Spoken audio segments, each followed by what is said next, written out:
Okay, this video is going to be Google Calendar basics. Google Calendar is a calendar that we share. We all share. We can all access it.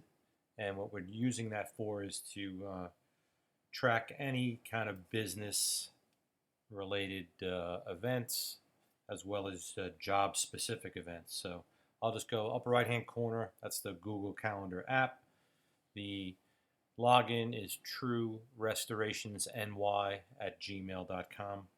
We'll help you get it set up on your phone. Once you have it on your phone, you can click into the app, and then this is what you see. This is a monthly view. You can change the view, the upper left-hand corner, the three lines. You click on that, and you can look for a weekly view, or even a daily view, or 3-day view.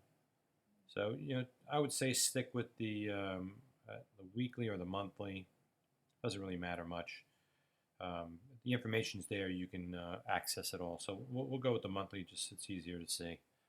So you can see the whole month. You can go to the next month, and you can we can project out into the future.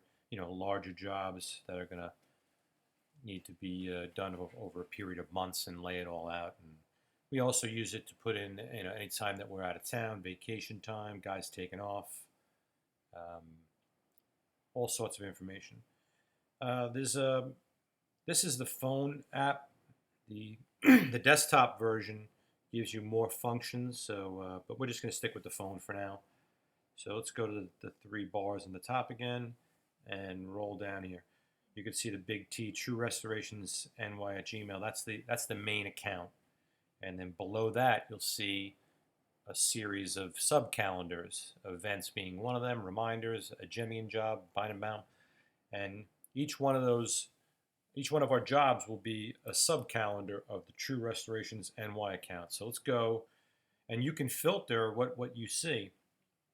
So if we come, say I don't want to see certain calendars. I just start deleting all these out. I only want to see the Gemian job. So I'm going to highlight a Gemian, and I'm going to get rid of all these other ones.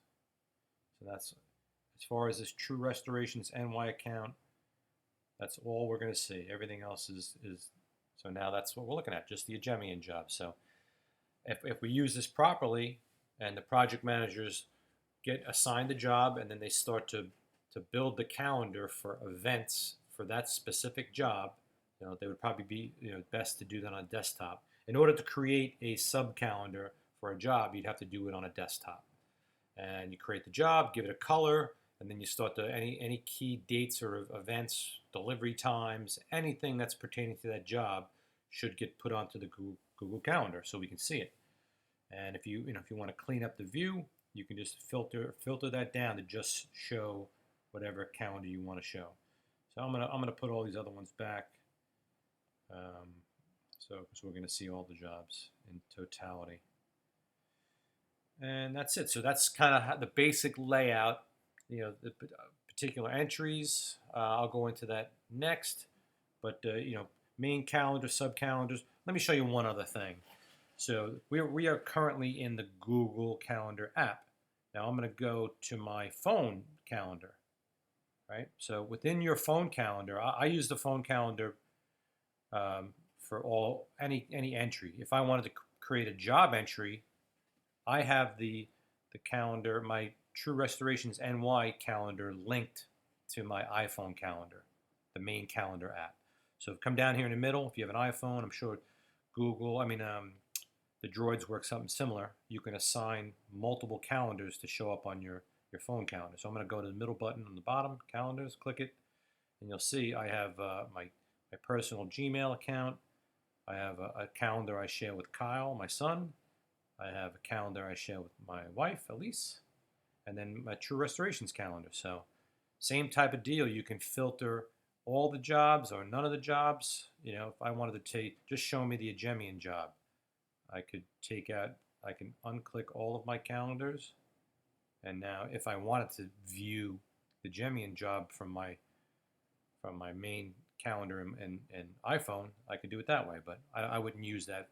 I would just go to the work calendar. But so say I wanted to, let me just go back to the settings that I had. I got all those. Okay. Say I wanted to create an event. Rather than go to the Google Calendar, I can create an event from my calendar, my iPhone calendar. I hit the plus sign upper right, and say we had the flooring delivery at the Adjemian job. So I can actually talk to text it. Flooring delivery at the Adjemian job. Doesn't work so well. I don't have to say Adjemian job because I'm going to be putting it on the Adjemian calendar. All right, so it's coming on, whatever, Wednesday at noon. I want to give myself an alert 2 hours before. I want to give myself a reminder alert 30 minutes before. And then where it says calendar, right in the middle of the phone, calendar, I'm going to click on KB TrueFire, and I'm going to not select KB TrueFire. I'm going to come down to the Adjemian job. Adjemian job right there. So now it's on the Adjemian job. Add, and now it's there. So now if this syncs up properly, if it's real time, I can come over to the Google Calendar here, and tomorrow it should say Adjemian floor delivery. Let's go to we can go to the daily view, day, and the next day. Maybe it has to refresh. Oh, it's not August. What am I doing here? Let's go back to the monthly view. It's now in September. September is the 6th. Let's check that out. The 6th is Wednesday. What's today? Today's Tuesday. Yeah, it might not have come through. It might not have refreshed, but it'll eventually show up in this calendar, and that's kind of the beauty of the whole thing.